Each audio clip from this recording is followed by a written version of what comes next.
السلام علیکم ورحمۃ اللہ۔ درویش خدا مست، شرقی ہے نہ غربی، گھر میرا نہ دلی نہ صفاہاں نہ سمرقند۔ کہتا ہوں وہی بات، سمجھتا ہوں جسے حق، نئے ابلہ مسجد ہوں نہ تہذیب کا فرزند۔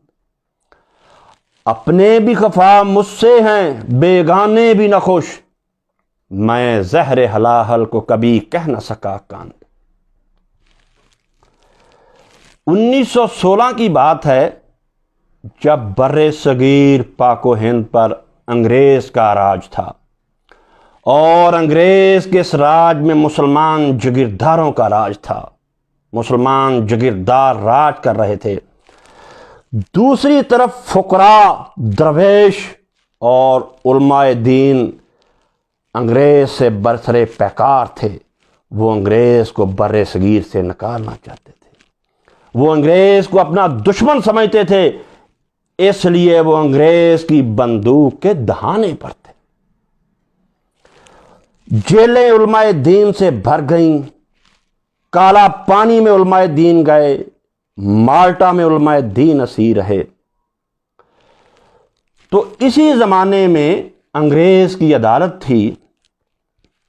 انگریز اس بات پر بضد تھا کہ میری حکومت کے خلاف علماء دین تقریریں نہ کریں، کالم نہ لکھیں، کتابیں نہ لکھیں، لوگوں کو نہ بھڑکائیں۔ عدالت کے کٹہرے میں امام الہند مولانا ابوالکلام آزاد ایک مجرم کی حیثیت سے کھڑے تھے اور وہ کہہ رہے تھے کہ جج صاحب، دنیا میں ہر چیز کا ایک نام ہے جس سے اسے پکارا جاتا ہے۔ برائی کا نام برائی ہے، میں برائی کو برائی کے نام سے نہ پکاروں تو اور کس نام سے پکاروں؟ جب تکرار بڑھ گئی، آوازیں بلند ہوئیں، انگریز کی طرف سے دھمکیاں اٹھیں، تو مولانا نے کہا، میں سیاہ کو سفید کہنے سے انکار کرتا ہوں۔ حضرت اقبال اور حضرت آزاد کا یہ نعرہ حضرت مولانا محمد اسحاق المجتہد رحمۃ اللہ علیہ کی زندگی کی خوبصورت تفسیر ہے۔ یہ اشعار اور یہ نعرہ ان کی زندگی کی شرح ہے۔ پچھلے بیان میں نے کہا تھا کہ ان کی زندگی میں ہی کچھ لوگوں نے ایک 49 صفحے پر مشتمل گمنام رسالہ نکالا اور وہ پورے شہر میں مفت فری آف کاسٹ تقسیم ہوا۔ اگرچہ بعد میں مولانا نے جب اس میں غلطیاں نکالی تو انہوں نے فوراً اس کو چھپا لیا اور اس کی اشاعت روک دی۔ یہ رسالہ میرے سامنے ہے، اس کا پہلا صفحہ اور پہلی ہی سطر ہے، مولوی محمد اسحاق صاحب شیعہ مسلک سے تعلق رکھتے ہیں، کیونکہ ان کے بیشتر خطبات ان کے شیعہ ہونے کی مخبری کر رہے ہیں۔ شیعہ کے ساتھ انہوں نے کیا کیا اور شیعہ حضرات نے ان کے ساتھ کیا کیا، یہ تو اس گفتگو میں ہم آج دیکھ ہی لیں گے، مگر مخبری سے اندازہ ہوتا ہے، جیسے آپ کو مخبری ہو گئی ہے، ہمیں بھی اس طرح مخبری ہو جاتی ہے کہ آپ لوگوں کے خطبات سے پتہ چلتا ہے کہ آپ لوگ اب اہل حدیث نہیں رہے، ناسبی ہو گئے ہیں، خارجی ہو گئے ہیں، مروانی ہو گئے ہیں اور یزیدی ہو گئے ہیں۔ بلکہ مخبری نہیں، کھلے عام پتہ چل رہا ہے کہ آپ اہل حدیثوں کا راستہ چھوڑ کر، اسلاف کا راستہ چھوڑ کر یزید پلید کے راستے پر چل چڑے ہیں، جو کائنات انسانی کا سب سے گندا انسان تھا۔ تو ایک الزام بھی لگاتے ہیں لوگ اور پروپوگنڈا بھی کرتے ہیں، اس بات کو مولانا کے دشمن ایک ہتھیار کے طور پر استعمال کرتے ہیں۔ یہ پروپوگنڈا، یہ الزام، یہ ہتھیار کیا ہے؟ وہ لوگوں کو کہتے ہیں کہ مولوی اسحاق شیعہ کے ایک مدرسہ میں پڑھاتے رہے ہیں۔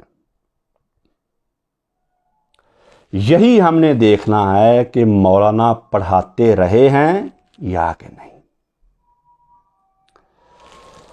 تو یہ ٹھیک ہے کہ 1970 سے لے کر 1973 تک مولانا شیعہ کے ایک مدرسہ میں عربی اور فارسی پڑھاتے رہے، گو کہ وہ خود گورنمنٹ کالج جو کہ موجودہ گورنمنٹ کالج یونیورسٹی ہے وہاں سے فارغ التحصیل تھے، وہاں سے پڑھے تھے، وہاں سے اسکالرشپ لیا تھا، مگر ان کی عربی اور ان کی فارسی کا، جیسا کہ میں نے پہلے ہی کہا، اسکول کے زمانے سے ہی طوطی بولتا تھا۔ تو یہ 3 سال شیعہ کے ایک مدرسہ میں پڑھاتے رہے جو سرگودا روڈ پر ہے، اور اس کا نام ہے جامعہ آل محمد، جس کے مفتی اور سرپرست تھے مولانا اسماعیل صاحب۔ لوگ جانتے ہیں کہ وہ پہلے دیوبندی تھے، بعد میں شیعہ ہو گئے، اور شیعہ کے بہت بڑے مناظر بنے۔ مولوی اسماعیل سلفی صاحب کے مدرسہ میں مولانا نے 3 سال گزارے۔ ہمیں وہ بتلاتے تھے کہ میرا وہاں جانے کا مقصد ان کی لائبریری سے استفادہ حاصل کرنا تھا۔ فرمایا کرتے تھے کہ بڑی لائبریریاں دیکھی، مگر جو شان و شوکت اور میٹیریل مولوی اسماعیل کی لائبریری میں تھا وہ میں نے نہیں دیکھا۔ ترتیب سے کتابیں اور ہر فن کی کتابیں موجود تھیں۔ یہاں روک کر بات کروں گا اور پھر آگے بڑھوں گا کہ اس زمانے میں بندہ مار کے بھی کتاب نصیب لب دی۔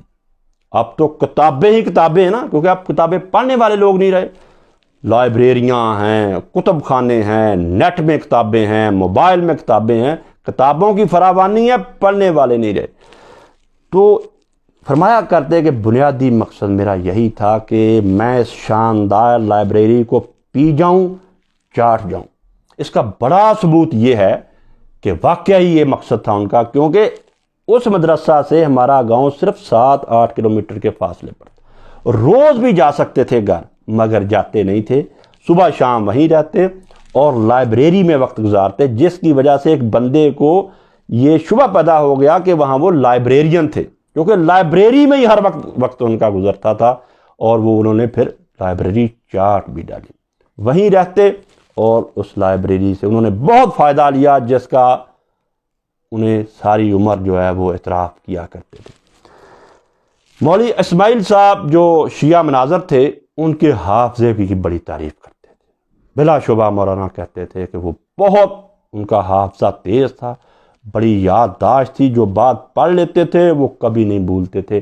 ہاں، لطیفے کے انداز میں ان کی خوراک کا بھی جو ہے وہ ذکر کیا کرتے تھے کہ سارا دن جو ہے وہ ایک دیگ میں پائے، گوشت، بونگے جو پکتی رہتی، شام کو پھر جس طرح ہم چائے پن کے پیتے نا، اس طرح پن کے وہ پھر اس کا سوپ اور یخنی پیا کرتے تھے، اور پھر رات کو شاگرد جو ہے نا سونے سے پہلے بادام روغن سر پہ مالش کیا کرتے۔ یہ مسئلے ہمیں یاد نہیں رہندے۔ تو 3 سال وہاں رہے۔ اب وہاں سے بھی حق گوئی اور بے باکی کی مثال قائم کر کے نکلے۔ جیسے میں نے کہا تھا کہ زندگی میں ایسا نہیں ہوا کہ جس بات کو انہوں نے حق سمجھ لیا، ان کے نزدیک ثابت ہو گیا کہ یہ بات حق ہے، انہوں نے کہا میں بیان نہیں کروں گا، کہیں بندے ناراض نہ ہو جائیں، کہیں یہ جماعت ناراض نہ ہو جائے، کہیں یہ خاندان ناراض نہ ہو جائے۔ ایسی آزمائش سے وہ نہیں گزرے۔ جو کہا ڈنکے کی چوٹ پر کہا، فاش بھی گوئیں از گفتہ خود دل شادم، بندہ عشق محض ہر دو جہاں آزاد۔ یہ بڑا توجہ طلب واقعہ ہے کہ وہ مولوی اسماعیل کے مدرسہ سے کیسے نکلے۔ خود بیان کرتے ہیں کہ جو کالجوں، یونیورسٹیوں کے لوگ آتے وہ میرے پاس ٹھہرتے، یعنی ان کی ڈیوٹی تھی۔ انتظامیہ نے طے کیا تھا، مولوی اسماعیل صاحب نے یہ طے کیا تھا کہ مولوی صاحب کیونکہ خود کالج کا پڑھا لکھا ہے اور بڑا ہوشیار چلاک ہے، جو کالجوں اور یونیورسٹیوں کے انجینئرز اور ڈاکٹرز آتے ہیں یہ مولانا کے کمرے میں رہا کریں، یعنی مولانا اسحاق صاحب کے کمرے۔ کہتے ہیں میرے صاحب نشستیں ہوتی، ڈاکٹرز آتے جن سے ہمارے اب رابطے ہیں، انجینئرز آتے، زراعت کے آفیسرز آتے جن سے اب رابطے ہمارے، تو وہ ابا جی کے پاس ٹھہرتے۔ جب وہ کہتے ہیں کہ شیعہ کے پاس یہ دلیل ہے، شیعہ یہ کہتے ہیں، یہ کہتے ہیں کہ میں پھر ان کو یہ کہتا جس جرم میں مجھے نکالا گیا یا مار پیٹ تک نوبت پہنچی، میں ان ڈاکٹر سے، ان انجینئر سے یہ کہتا کہ آپ یہ جو بات کر رہے ہیں نا کہ شیعہ ایسے کہتے ہیں، یار سنیوں کے پاس یہ دلیل ہے، یہ شیعہ جو دلیل پیش کر رہے ہیں نا، سنیوں کے پاس 1 2 3 9 10 دلیلیں یہ ہیں، کیونکہ وہ ڈاکٹرز ہوتے ہیں، انجینئرز ہوتے ہیں، یونیورسٹیوں میں پڑھتے، کالجوں میں، چاہنے انہوں نے خود ہو جاتا۔ جب انہوں نے انتظامیہ نے محسوس کیا یا مولانا پہ الزام لگ گیا کہ جو بندہ ہم مولوی اسحاق صاحب کے پاس بھیجتے ہیں وہ اگلے دن نہیں آتا، وہ چلے جاتا ہے، اور پھر کبھی ہمارے نہیں آتا، وہ جال سے نکل جاتا ہے، شکنجے سے نکل جاتا ہے، تو ان کی جو انکوائری لگ گئی کہ ایسے ہمیں شک ہے کہ آپ ان کو کیا سکھاتے ہیں، کون سا تویز پلاتے ہیں ان کو کہ وہ دوبارہ آتے ہی نہیں ہیں۔ انہوں نے کہا میں ان پر نہ کوئی منتر کرتا ہوں، نہ کوئی جادو کرتا ہوں، میرا کام ہے دلیلیں پیش کرنا، جس دلیل میں وزن ہے وہ میری بات میں وزن نہیں ہے، وہ دلیل میں وزن۔ خیر انہوں نے یہ بات کہی کہ میں کسی کو نہیں کہتا تو شیعہ ہو جا، تو سنی ہو جا، میں دلیلوں کو پیش کرتا ہوں، ہاں آگے جس کی دلیل میں جتنا وزن ہے وہ لوگ خود سمجھدار ہیں، فیصلہ لوگ خود کر لیتے ہیں۔ خیر رات کا وقت تھا، تو جیسے موسیٰ علیہ السلام کو خبر دے دی ایک مومن مجاہد نے کہ موسیٰ نکل جا شہر سے، تمہارے قتل کا منصوبہ بن رہا، تو شام تھی، رات، تو کسی نے اندر سے اطلاع دے دی کہ مولوی اسحاق صاحب آپ پر تشدد اور مار پیٹ کا منصوبہ بن رہا ہے، آپ کی جان لینے کے منصوبے بن رہے ہیں، کہ بڑے بڑے لوگ اس نے جو ہمارے پاس آئے اور اس نے شیعہ نہیں ہونے دی۔ خیر کئی لوگوں کو تو میں بھی جانتا ہوں جو اب ہاتھ باندھ کے نماز پڑھتے ہیں اور وہ کہتے ہیں کہ مولانا صاحب کی وجہ سے ہم پڑھتے ہیں۔ تو بندے نے اطلاع دی کہ ایسے یہ مار پیٹ کا منصوبہ بن رہا ہے، ہو سکتا ہے یہ آپ کی جان کو نقصان پہنچا دے، یہ بڑے بفرے ہوئے ہیں۔ تو ایک درویش تھے جو جن کا کوئی آشیانہ نہیں تھا، پرندوں کی دنیا کا درویش ہوں کہ شاہی بناتا نہیں آشیاں۔ جب اس مخبر نے اطلاع دی، ان کے پاس کون سا کہ میں نے سوٹ پیک کرنے ہیں، پرفیومیں پیک کرنی ہے، لینے دینے کا حساب کرنا ہے، جب اس کے بندے نے اطلاع دی کہ آپ کو یہ نقصان پہنچانا چاہتے ہیں، تو انہوں رات تھا، سائیکل اٹھایا، اپنے گھر کا سر۔ لیکن جب یہ گیٹ سے نکلے کہتے میں مطمئن تھا کہ میں یہ لائبریری پی چکا ہوں، یہ ہضم کر چکا ہوں۔ دوسرا واقعہ، حق گوئی اور بے باکی کی پہلی مثال آپ نے دیکھ لی کہ وہ کسی کی روایت نہیں کرتے تھے، کسی کا خیال نہیں کرتے تھے، جو بات حق کہی بیان کر دی۔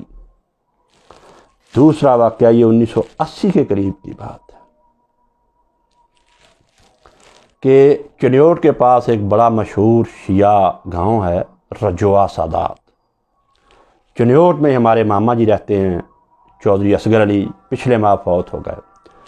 تو رجوع سادات کے کچھ سنی لوگ جو میرے ماما جی کے دوست تھے، انہوں نے کہا کہ اصغر علی ایسے سالانہ جلسہ ہوتا ہے، بڑے بڑے شیعہ لوگ آتے ہیں، ہم سنی مولوی لاتے ہیں کہ گفتگو، کیونکہ اوپن ہے، انہوں نے اعلان کیا ہوا ہے کہ جس نے بھی ہم سے بات کرنی ہے کرے، سنی آئیں، دیوبندی آئیں، بریلوی آئیں، جماعت اسلامی والے آئیں۔ وہ کہتے ہیں ہم مختلف لوگ لاتے ہیں مگر لوگ ان کے سامنے ٹکتے نہیں ہیں۔ تو ماما جی نے کہا کہ میرے بہنوئی ہیں، میں ان سے بات کرتا ہوں، وہ آ جائیں گے، ٹک جائیں گے، وہ بے شک یہ 50 بندے ہوں گے نا یا 100 بندہ، وہ ٹک جائیں گے، کیونکہ یہ ایک حقیقت ہے کہ جب بھی ابا جی جاتے آخری زندگی کا آخری دن تک تنہا ہی جاتے، کبھی نہیں کہا میرے ساتھ جتھا آئے، میرے ساتھ جماعت آئے۔ مسجد میں 24 گھنٹے اعلان ہے کہ جس نے آنا ہے، جس وقت مرضی آئے، جس ٹاپک پہ بات کرے میں حاضر ہوں، صدائے عام ہے یاران نقطہ داں کے لیے۔